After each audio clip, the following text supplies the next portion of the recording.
Hello, everybody. This is Dr. Dan Cartalicchio. I want to welcome you to another segment of Destination Health Podcast, Finding Function in a Dysfunctional World. We're powered by Nutrition of Westfield.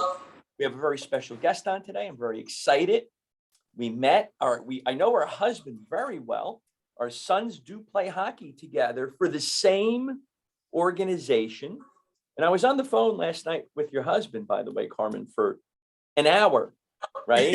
And I said he should run for mayor. I've done that already. So he should run for mayor. I can help him, get elected and so forth and so on, because he could talk more than I could talk. I think he could talk. But I want to welcome Carmen Chicola to our program today. Carmen, how are you today, Carmen? I am great, Dan. Thank you so much for having me. I know that I have followed your podcast in the past, and you have some very interesting guests and very informative. So I'm honored to be a part of it. Thank you. Thank you very much for the kind words. And we're going to continue on with that tradition today with you. And we're going to, we always talk to everybody, but since we're both in Westfield, we're going to be talking to the Westfield, greater Westfield community. We got some interesting things that are going to be coming up together, and we're going to be talking about that. We're going to be doing it together with Fleet Street, the running store. So that's going to be exciting. That's coming up, but we'll discuss that later. So for those of you, Carmen has been practicing yoga since retiring from a dance career in 2000. I think that may be the first question. I'm not sure about your dance career. Active mother of 3. She knows how important it is to take time out of your busy schedule to nurture, rebuild, restore our innermost dreams. I love that. I don't know if I could say this word right. Her vinyasa flow and energetic class intertwines movement with self-affirmations designed to inspire, re-energize true intentions. I love that too. Background as a dancer gives her an edge in recognizing proper joint alignment, maintaining a balance between strength and flexibility. Want to thank you for being on the program today. So let's go to the dance career. I don't know any dancers, Carmen. You're the first dancer that I know that I know. I mean, I know dancers, but I don't know dancers. What type of dance were you involved with? And how did you get involved with that type of dance? So I was a ballerina. I began training at a young age. My mother put me in ballet for poise. I grew up in Oklahoma, so I trained Grew up in Oklahoma. What are you with, doing here in New Jersey? How'd you make it to New Jersey? That's a story. That's the second question. I'm sorry. Go ahead. Well, from Oklahoma, I moved to Dallas and continued my career there. And in 1996, I made my way to New York City, which is a dancer's dream. So the Mecca, right? Absolutely, absolutely. If you can make it there, what do they say? You can make it anywhere. Yes. But that is where I met my husband. He's from Staten Island, and we met through a mutual friend. I was dancing and teaching at Elliott Feld's dance company, and we were introduced, and then we moved to Westfield and we decided to start a family. So I continued to go back into the city and teach ballet for the school Feld Ballet, but now I decided to stay a little closer to home. After baby number 3, it was definitely a lot harder to do that commute. So I began taking lots and lots of yoga classes, fell in love with it. Not just for the physical practice, but kind of more what it did for me emotionally and mentally. Having 3 kids, I was busy, worried a lot about them and raising them and doing a good job as a mother and everything else that goes along with being an adult. It can be overwhelming, it can be stressful, and certainly the events of our times do not help us in this matter. So you can't really change what happens on the outside, but what yoga has helped me to discover is that you can change the way you respond. So that is kind of where the hook and eye fell for me. That is where I began to really commit to a practice of gratitude, a practice obviously of physical release, but much, much more important, an emotional stability for me, somewhere that I could go and reset so that when I came out, I was a better version of myself. I love that. And, so many questions go through my mind when you were discussing this. So tell me, what challenges, see, now you're on my podcast here, right? And I ask very poignant questions. They're very direct. So hopefully we can, I've been vulnerable on the show. We want you to be vulnerable up to your comfort level. We make it a very safe environment. I've had on Ian Smith from the TV show To the Doctors. I've had Jenny Lynn on. She's the most prolific IFBB pro. I've had on functional medicine doctors, and I get them to say things that they don't want to say. So, Carmen, tell us. You mentioned that yoga helps you change the way you respond to life. Can you give us some examples of yourself? Give us a few examples on how that has happened to you recently. Well, I mean, it has really started showing up in the past, I want to say 5 years. I've always been a determined person, definitely a focused person. I can do, roll up my sleeves and do the job. But I also tend to take a lot of worry. So yoga has given me the ability to sit with what's uncomfortable, whether that's a feeling or a situation, because so many of the situations that occur in our lives are really out of our control. So the only thing that we can control, and I say this to the athletes all the time, we can control our bodies and our movements, but controlling the mind is where the real essence lies. It's a harder skill to learn, but that's what yoga's taught me, is to kind of sit with the feelings, sit with the situation. Sometimes it passes. There's a saying that says, can you be patient enough until the mud settles to the bottom? Because when it does, the water is clear. So that is sometimes where I go. Gives you the ability to wait it out. Nothing is permanent. And I think that's so important to learn. But the practice of yoga just allows you to practice that. And when you practice something, what I've learned is you get better and better at it. I was very, very good at practicing worrying. And So my husband will still tell you that I worry. Well, you say you were practicing worrying, because we all worry, and you mentioned your kids a couple of times. And we all, we have kids that are the same age, and you worry about them. What do you mean you worry? What is that like for you? Because yoga can have this calming effect. I've done yoga before in my life, and boy, when I get to my northern New Jersey office, Carmen, am I going to get it? For saying that I've done yoga? They don't like that stuff. But anyway, what is the worries that you have in your life, and what are the concerns that you have? Well, we all want our children to be happy, and there are so many factors that not intervene, but are out of our control, right? I think with our parents, it was easy. Come home when my mom used to say to me, "Come home when you see the lights on the street turn on." She didn't know where I was. So even though now we can track where our children are, and I think sometimes the technology that we have, the knowledge that we have, and the knowledge that our children have at an earlier age has worked against us a little bit.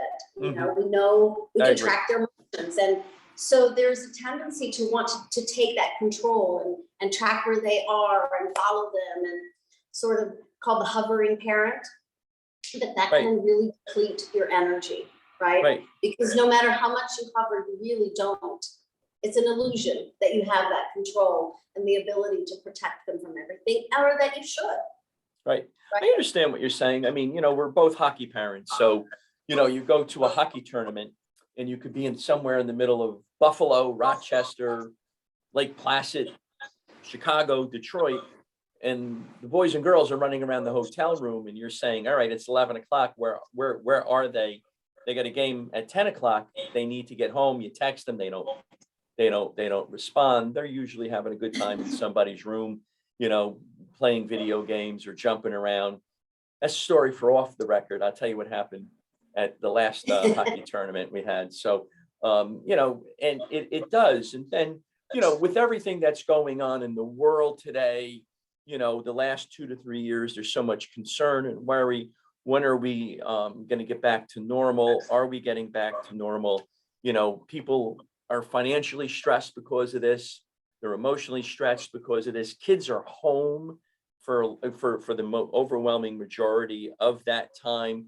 We're homeschooling them. You get a new appreciation for teachers. So, the practice of yoga can help out. Now, this leads me into my next question. So you sit with what's uncomfortable, you said. So when I look down, I'm writing and I'm formulating questions just to let you know. What do you do? How do you give your clients the ability to sit with what's comfortable during a yoga class, a yoga session, to help them out? What do you do? Well, first we teach in a heated space, which is amazing for your muscles. It's infrared heat, but not all of the postures in yoga are stretches. Some of them are strength building postures. I shouldn't say this, but one of my least favorite postures looks like you're sitting in a chair. So it's not exactly a squat, but it's similar to one. And, try holding that for 3 or 4 seconds and already you'll start to feel a little bit of what we call the burn or, uncomfortable. You feel uncomfortable at that point. Yes.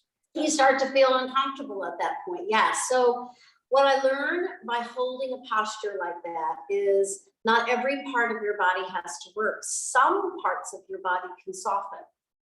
And when part of you softens, it gives more energy into the places where you need to focus. And if you can take a simple lesson like that out of the yoga studio, not everything about raising kids has to be exact. You don't have to know everything in their lives. Sometimes you have to let loose or you'll smother them, right? So and everybody has their own way of finding that balance in their lives, whether it's with the relationship, whether it's with your kids, whether it's with your job, there has to be a balance. If you work all the time and you never stop to enjoy and let things just happen on their own, it's going to be, you're going to have a lot of suffering. You're going to have a lot of anxiety. You're going to have a lot of stress. You're not going to sleep as well. And you're going to miss the moments that come and go, you don't get those back. Yeah, sure. And so you're working with the physical body, right? This is what I'm hearing. And you're also working with the mental, emotional aspect of your life also. Talk about the mental and emotional aspect of yoga for you and what you give to your clients. For me, it's really just finding those little spots, those little moments where you pause. There is a whole process about practicing the pause. When you pause before you take an inhale breath, when you pause before you take an exhale breath, it's that little sliver of moment, that you find ease. And the more that you practice that, the longer that ease can be. So you can have happy pockets of times, even when things are really difficult, even when you're struggling a lot, being able to just appreciate the moment, whether it's a sunny day like today, or maybe it's a hot day and you feel a breeze, or a song on the radio comes on that brings back a happy memory. If you can't practice the pause and tap into that moment, even if it's 5 seconds, it makes such a difference. It's so much more enriching for your life. Do you find that a lot of people have a difficult time doing that? I do. I have to be honest here. I have a very difficult time stepping back and pausing and just kind of enjoying for that moment. Could be anything. I had that at one time, I think, but it's very difficult. Do you find that with a lot of your clients? Absolutely. I do. I mean, Right. you can ask my husband. You know, I'm extremely focused. He I'm told me last extremely- night he loves you. You're the best thing that's ever happened to him. All good things. So Well, that is nice. yeah, It's he good. also We're paid me $1,000 to say that, but that's okay. Under the table. Yeah, right. No, but you know, everybody has a hard time with that. I have a hard time with that. But that's why you practice yoga. Like, you practice, and the more you practice, the better it becomes. And the stronger your practice becomes. It doesn't mean that now I can practice the pause, now I can stop, now I don't react. That's not true. It's constant work, right? Just like a marriage. It's constant work to keep it going. Yes, it is. Yes. Well, like when you tend to fire, right? You might have a beautiful fire, roasting marshmallows here, enjoying the heat. But if you don't tend to it, it's going to go out. Yeah, And sure. I think that's the same with anything, you know, and yoga is just that moment when you come back. Maybe it's once a week. I recommend twice a week. Maybe it's daily. And maybe it's not a whole hour that you practice yoga. Really, Right. Yoga can be practiced anywhere. It's just about being mindful of the moment. You can have a moment drinking a cup of tea, washing the dishes. It can be anything. Right. As long as you just pay attention to what you're feeling, what you're experiencing, and what you're thinking while you're experiencing it. That's really amazing. I love that, because there's the physical aspect to yoga, and then there's the emotional and mental aspect, which we've been talking about. Let's talk about the physical benefits of yoga. What are some of the physical benefits of yoga? Well, the physical benefits would be to, you release tension, you move your body. So anytime that you're moving the body is a good thing. I teach even to seniors chair yoga, so that they're moving their bodies while they're seated. They don't have to come up and down. They're not so afraid of falling. And they know more than anybody, you just got to keep moving in order to feel good. The more stagnant you are, the more stiff your joints get, the stiffer the body gets. It's uncomfortable to do the things that you like to do, even if it's walking up and down the stairs. So what age do you consider a senior? No, I'm only kidding. So, it's important for many different types of people, right? It doesn't have to be somebody who's looking, like a middle-aged person to get more limber, if you will. You're dealing with athletes, you're dealing with many different types of people, right? I teach everybody. I really, really do. And I've been blessed to be able to offer this practice in so many different venues. I just mentioned the seniors, but I teach disabled adults. Really? It's one of my favorite classes.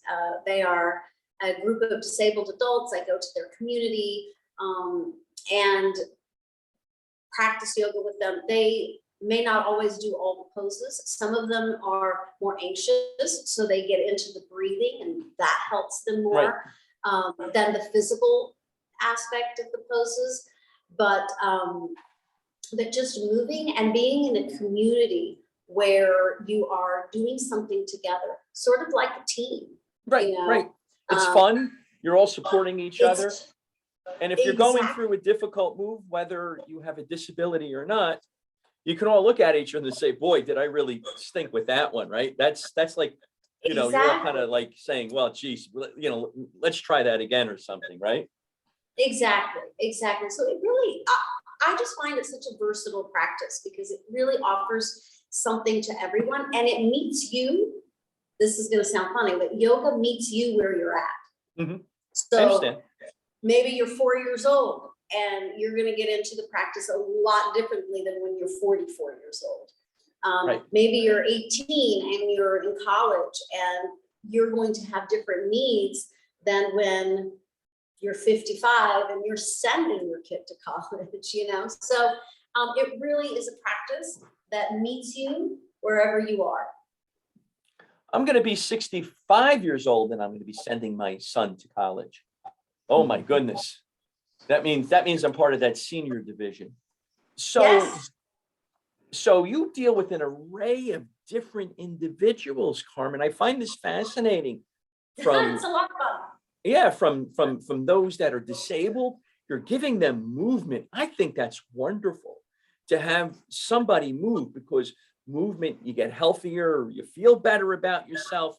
Yes. Endorphins and kephalins are running around, and you just have a better outlook when it comes to this. You're dealing with senior citizens like me, and you're helping them out, you're helping us out.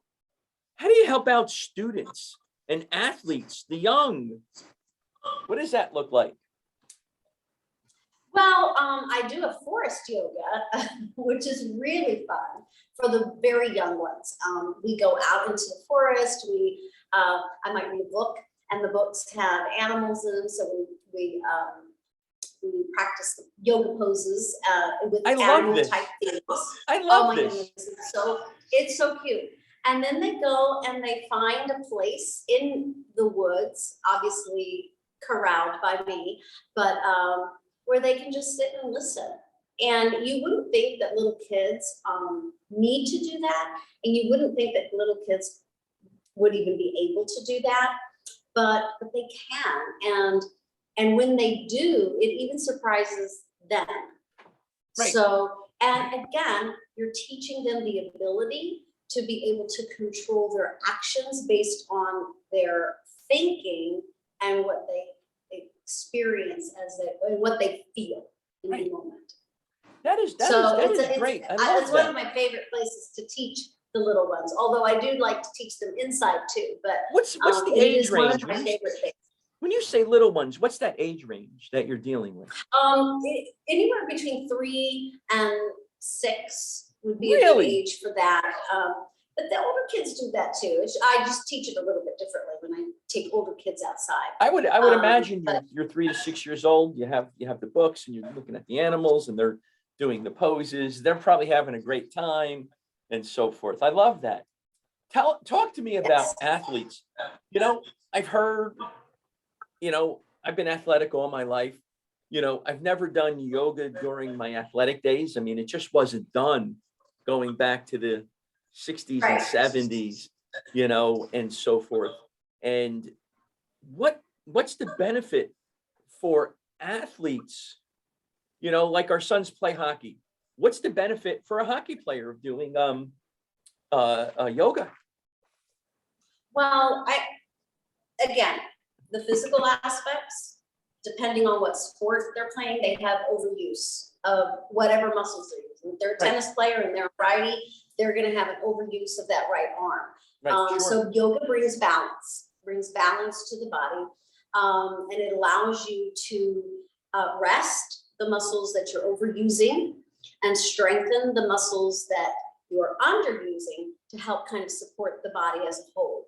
I love teaching in the studio because we use the infrared heat, and the infrared heat is the best type of atmosphere for muscle fatigue. But what I find with high level athletes, and that's usually the athletes that I get, is the pressure that they're under. Not necessarily from their coaches or their parents, although that might be the case. That all comes in, yeah, sure. Yeah, athletes tend to be very competitive. And I know as a dancer, I was very competitive. I'm still very competitive within myself. I have certain expectations of myself, and That doesn't go away. Once you're in a it competitive doesn't go atmosphere, away. It makes you a really hard worker, so there's so many benefits to it. there is, but it never At the goes same away. time, I'm sorry? It never really goes away, does it? You No, can't, it's not like you no, can but what turn you that off can and do that knob is goes off. control. It's nice to be able to turn it off. And I tell the athletes all the time, even the Olympians are required to take a day off. Mhm. So your mind has to be able to take a day off. Let yoga be that for you. Let yoga be the practice where you're not expecting anything. There's no outcome. You're not judged. You're just moving your body to feel good.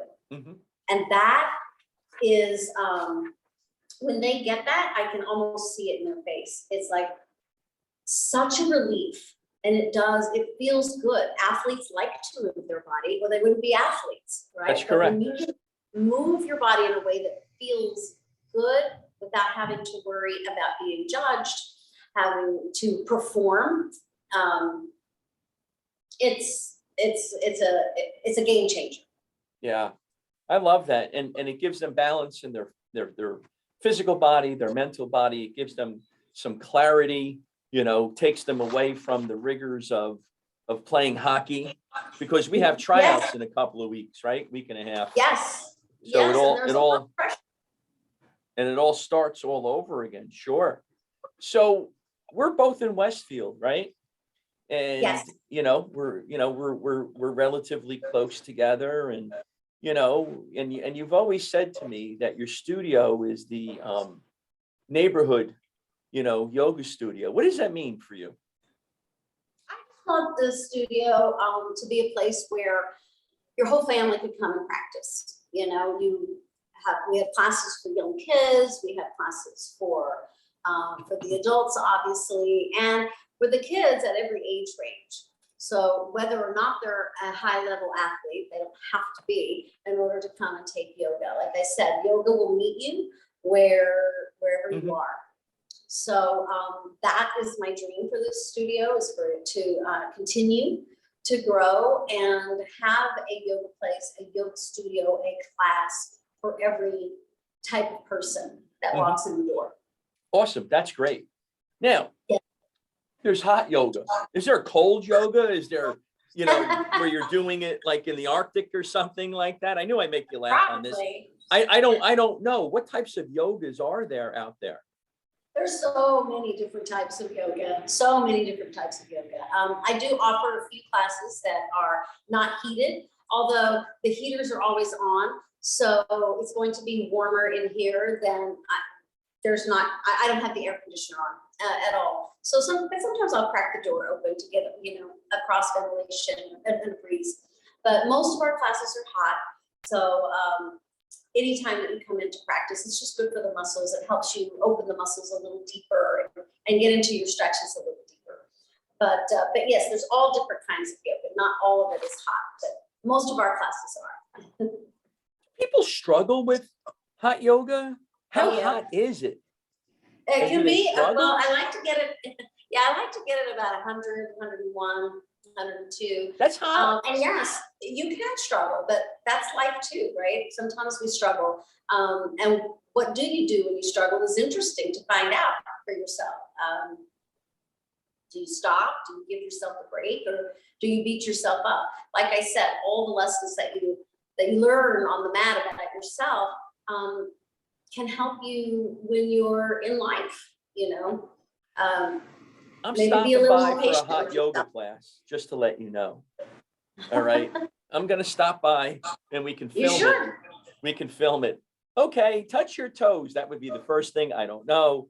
I go down 10 degrees. That's as far as I could go, Carmen. And that's okay, right? That's okay. Yeah. For now. And getting that concept in people's brain, especially high achievers, that it's not about where you go or what the pose looks like. It's really about how it feels in your body. That's right. That's it. That's amazing. So we have an event coming up, Carmen. Yes. And let's discuss this event, because you and I met and we were talking and we said, how can we serve the community? And, it's all about serving the community. There's services that we provide that can help out the community become healthier mentally, physically, emotionally. And we're going to have an event on April 30th. Tell us a little bit about that event. Well, I think the main purpose of our event is to help people feel good. Mhm. I always tell the kids when I lead them in meditation at the end, I always say, when you feel good, you do good. So we just want to find people where they are, where you're at this moment in time, and how can our program, the nutrition base that you offer, the yoga practice that I offer, how can it help you feel better about yourself and in your body? Right. So that you can be the best version of yourself. Yeah, being the best version of yourself is that new mantra. It's been around a long time, but it seems like it's coming back, and I love that. And on April 30th, we're going to be doing a workshop. We're gonna have a lecture. I'm going to lecture on nutrition, not a lecture, but we're going to discuss nutrition, some healthy eating, and we're going to discuss what it is to help out your body that way. Because if you're going to do yoga, you're not going out and eat processed foods all day and then come into the yoga studio. You're just not going to finish. You're not going to feel good about yourself coming in.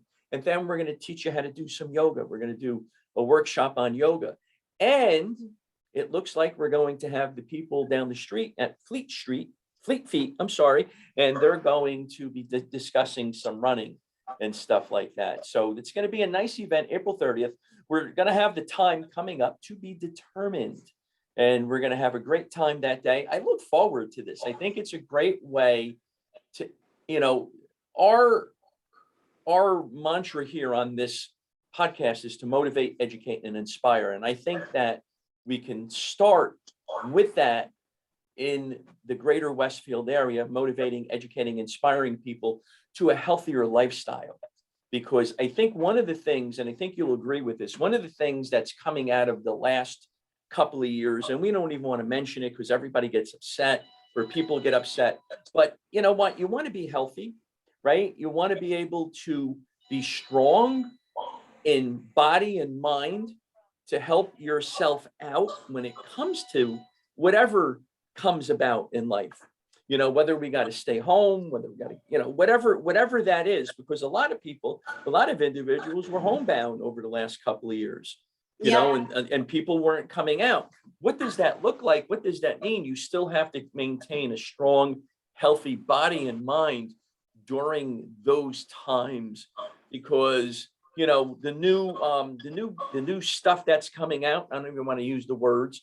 The new stuff that's coming out is people are looking to go through transformational change right now because they've gained 40 to 50 pounds. They suffer. There's a lot of anxiety, depression. People are on edge right now that are out there. And between yoga, nutrition, running, physical exercise, mental exercise, I think that we can help and serve the community at a high level so that they are those better versions of themselves. What do you think about that? I like that. I think it's wonderful. And honestly, when you feel good, you do good. When you don't feel good about yourself, when you're not taking care of your body, things start to break down. So by doing yoga, that allows you to make better choices for yourself, right? Because you're in a calmer state of mind. Right. When we're anxious, when we're not practicing pausing, even if it's for 5 seconds, if you're not practicing slowing down a little bit, you're going to make rapid choices. They're most likely not going to be the best choices for yourself, whether it's something that you're putting in your mouth or shoving in your lunch really quick, or other choices. Right. I understand that, because once you're stressed, and yoga could take that stress away, like you said before, and to educate the community about that, and then to make better decisions in life. It could be eating, It could be doing something with the family. It could be making anything, any type of decision in your life, because, I find when I'm stressed and I'm going through a stressful time, I used to make decisions. And as a small business owner, entrepreneur, you had to do that regardless. But now I take a few steps back and I kind of calm myself, because, in that relaxed state, you're able to make better decisions, and you can make better decisions about your business, about your own health, about your family, about your community, about your country, and so forth and so on. Because what happens is that if you're not in that state where you can make those decisions, it becomes a major problem. So I'm looking forward to April 30th. I think it's going to be an exciting day. We'll have flyers out soon, and we'll figure out what that time looks like, and we'll go from there. Terry's going to be coming on this week to the podcast, and she's going to give her story, and then I think we'll have all three of us simultaneously together at the same time, and we'll discuss the workshop. So we're almost done here. See, it goes fast. Doesn't it go fast? It does, Dan. You're amazing. Thank you. Oh, you're amazing. Thank you. So if you were to leave our listeners 3 points about yoga, what would they be? 3 points about yoga. I don't know, Dan. Well, you know what? You got it. Practice. We're gonna hold your feet to the fire, and we're going to have you answer the question, because I'm the host and I ask the questions and you got to answer them. I just did. I said practice, practice, practice. Practice, practice, practice, practice. Okay. Tell me, where can people find your studio? Oh, so the yoga studio is right in the heart of Westfield, downtown Westfield on Quimby Street. But it's inside Bonobos. So if you go inside of Bonobos, we are in the back where it's a little quieter and where it's a little heated up. So it's on Quimby Street, 107 Quimby Street, Westfield, New Jersey. This is where I am. 7 days a week. You don't have your website up yet? Do you have a phone number or anything? I do. I do. It's brassybuddha.net. brassybuddha.net. Yes. And Buddha is spelled Buddha. And Brassy is BRASSY. Yes. Brassy Buddha. Okay, we'll make sure that we have that into the show notes. So, Carmen, I want to thank you for being on the podcast today. I hope you had a lot of fun. It's always a good time when we do a podcast, so it's always good. And I'll be seeing your husband later on tonight, because he's having a hockey skate for 07s and 08s in Middletown. So he had texted me weeks ago, and he says James is in. I said, what is he in? He goes, don't worry. He goes, you're in. And I said, okay, I'm in. And that was it. So I'll see him later on. So Carmen, I want to thank you for being on and sharing your clinical pearls of wisdom about yoga. It was very interesting to learn. It's something that I don't know a lot about, and I look forward to April 30th. So I want to thank you for being on the podcast today. Thank you, Dan. This was great. You're amazing. I'm really grateful. You are amazing as well. I want to thank everybody for listening. Okay, we recommend you consult. Go to the studio, see Carmen, 107 Quimby Street. Okay, brassybuddha.net. Find out more. And we recommend her 100%. April 30th, we are going to be doing a workshop, yoga, nutrition, and running, and it's going to be very exciting. Everybody's going to be invited, no matter where you are, and we're going to have a good time. We're going to motivate, we're going to educate, inspire, be the best version of yourself. Carmen, thank you very much. Thank you, everybody, for listening in.